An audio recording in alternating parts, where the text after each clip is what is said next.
Y aquí ahora sí vamos a ver esa cita. Primero decir quién fue Mateo. ¿Sí se acuerdan quién fue el apóstol Mateo antes de hablar de su evangelio? Ajá, un recaudador. Él cobraba impuestos. Se llamaba Leví, ¿no? Era judío, ¿no? Y recuerdan que siempre que decimos que el evangelio de Mateo era o es su destinatario tenía a los judíos que se iban a convertir al cristianismo. Por eso el evangelio de Mateo es el que tiene más citas del Antiguo Testamento. Parece ser que Mateo presupone que al público al que les va a dar su evangelio es gente que ya conoce la antigua escritura. Y qué curioso, ¿no? Porque Mateo, que tiene esa intención, digamos, de evangelizar a los judíos, por eso es el único evangelio de los 4 que tiene esta cita, ahí en el Mateo 16-18, que habla de que tú eres Pedro sobre esta piedra. ¿Por qué será? Significa que Mateo en su mente dice, los judíos deben saber a qué me refiero cuando hablo de encargar a alguien algo, de dejarle las llaves a alguien. Y efectivamente vamos a ver una cita, que es la de Isaías, que todos ya conocen, en donde el judío fácilmente identificaría por qué Jesús hablaba en ese lenguaje de dar unas llaves del reino. ¿Quién lo podría comprender? El judío.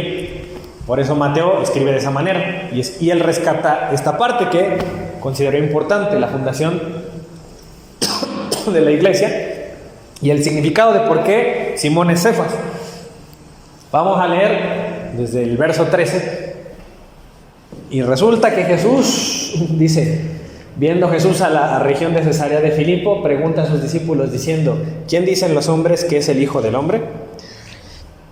Entonces Jesús, pues seguramente ya sabía, ¿no? Pero hace que tengan ese ejercicio sus compañeros, sus hermanos, sus apóstoles, y ve que hay varias versiones, no hay una identidad precisa de quién es Jesús, que dicen algunos Juan el Bautista, otros Elías, otros Jeremías. Para ese entonces Juan el Bautista era como el mejor profeta que tenía en ese tiempo, ¿no? Contemporáneo a Jesús.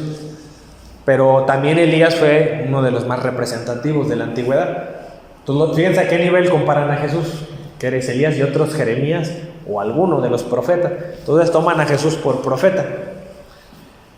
Pero no hay claridad. Algunos creen que es uno u otro, pero no está claro quién es. Él les dijo, ¿y vosotros quién decís que soy yo?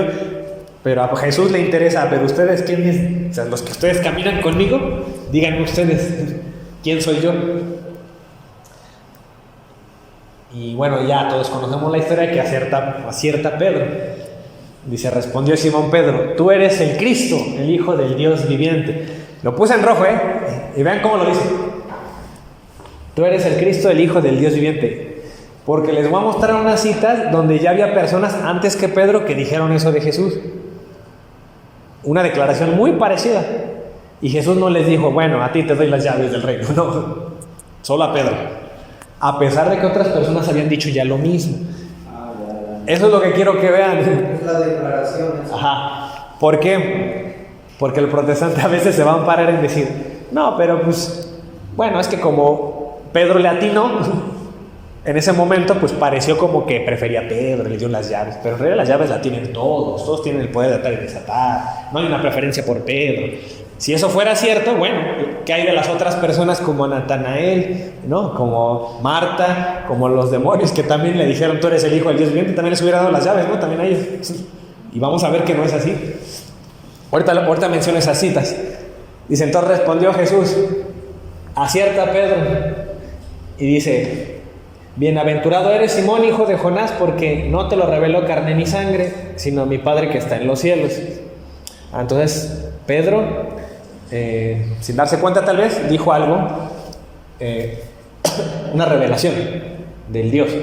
Dice, y yo también te digo, bueno, ahora tú me dijiste, ahora yo también te digo, ¿no? O sea, tú me dices a mí, ahora dice, yo también te digo. Pero vean, que ahora Jesús, ahora se refiere a Pedro. Pedro se refiere a Jesús y ahora Jesús se refiere a Pedro. Porque van a ver que va a haber ahí una trampa de tratar de hacer ver que Jesús le dice algo a Pedro que aplica en Jesús. O sea, ¿cómo? ¿No? Dice, y yo también te digo que tú eres Pedro y sobre esta roca, ¿no? edificaré la iglesia, y las puertas del Hades no prevalecerán contra ella. Entonces, primero hay una declaración de Pedro a Jesús, y ahora Jesús sobre Pedro. Y tiene sentido, si tú eres piedra o tú eres roca, sobre esta roca edificaré mi iglesia. Pero si tú cargas un prejuicio doctrinal de decir, no, es que los hombres no tienen gloria, los hombres excluidos completamente, solo Dios, solo Cristo, pues claro que tú vas a tratar de hacer ver, tratar de comprender este versículo, que es tan claro, de hacer ver como que no puede ser Pedro, porque como es humano tiene que referirse forzosamente a Cristo. Y va a haber intentos de forzar este versículo de decir, no, pero aquí dice sobre esta roca, porque en el griego dice, y otra vez se van al griego, cuando Jesús hablaba en arameo. Y es que en el griego dice, ¿no? Y por eso aquí es roca. Bueno, si tú te vas a la Reina Valera de las versiones anteriores, a las traducciones anteriores, y dicen piedra. La Reina Valera de 1569, que fue la primera edición, y ahí se dice, tú eres piedra y sobre esta piedra edificaré mi iglesia. Ya después con el tiempo le cambiaron, pero eso ya es problema de los protestantes que la traducen hacia el español. Pero originalmente se decía así, tú eres Pedro y sobre esta piedra edificaré mi iglesia. Entonces esta es una traducción más moderna, más amañada para que obedezca ese juego, ¿no? De decir, Pedro es piedrita y una roca es algo más grande, o sea, debe referirse a Jesús, según ellos. Entonces va a edificar su iglesia sobre una piedra. Entonces también la otra clave es edificaré, o sea, significa que Jesús es un constructor, es un arquitecto. Él decide qué piedras va a poner, en aquel tiempo se construía sobre piedra. Y si él decide poner primero una piedra llamada Simón, pues es problema de Jesús, ¿no? Él así quiso. La primera piedra, Simón, y a partir de Simón los demás. Por eso le llama Cefas desde un principio. Esto no denigra a Jesús o lo excluye a Jesús, como lo intentan hacer ver. Al contrario, significa que Jesús va a construir su propio templo, su propia casa. Y él decide tomar a sus piedras. Todos somos piedras, pero primero a Pedro, Simón. Y a ti dice aquí que la iglesia va a ser atacada, que no va a poder ser vencida, aunque los protestantes dicen que ya fue vencida. Por eso hicimos nuestra iglesia, porque ya se venció la católica, yendo en contra de la promesa de Jesús. Y aquí viene, continúa hablando, o la evidencia de que sí se está refiriendo a Pedro. Y a ti, dice, a ti te daré las llaves del reino de los cielos. Lo puse en rojo porque es lo que voy a explicar ahorita. Bueno, ahorita en unas diapositivas.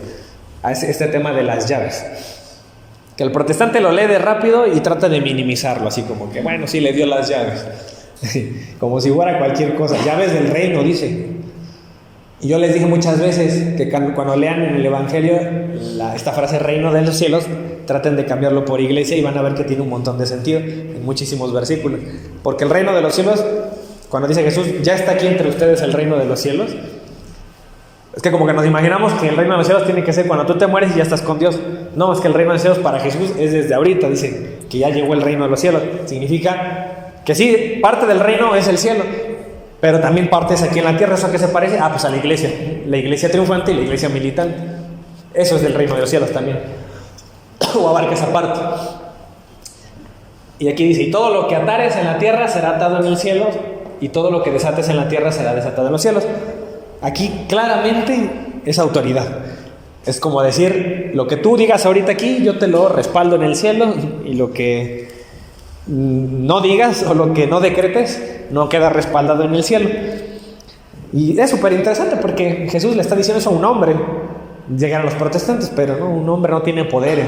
Bueno, aquí sí dice Jesús, según Jesús sí tiene poder. Entonces significa que si aquí en la tierra los apóstoles dicen, te declaro marido y mujer, eso que queda atado en los cielos también. O sea que los apóstoles, nada más por ese versículo indirectamente, también nos está diciendo Jesús, aquí no puede haber error en la enseñanza, porque significaría que los cielos también respaldan el error. Significa que la iglesia no puede equivocarse en cuestión de fe y moral cuando enseña, y se lo está diciendo a hombres, no está diciendo Jesús. Aquí lo que lean de la Biblia quedará, ¿no? Atado en la tierra y atado quedará en el cielo. No, lo que digan ustedes, los hombres, lo que ustedes hagan, lo que ustedes decreten, pues con razón, cuando allá en Hechos 15 hacen el concilio de Jerusalén, dicen, ¿no? Los apóstoles, nos pareció bien a mí y al Espíritu, ¿no? Al Espíritu y a nosotros. Es decir, el respaldo del cielo, lo que se refiere a Jesús con atar y desatar aquí en la tierra y en el cielo.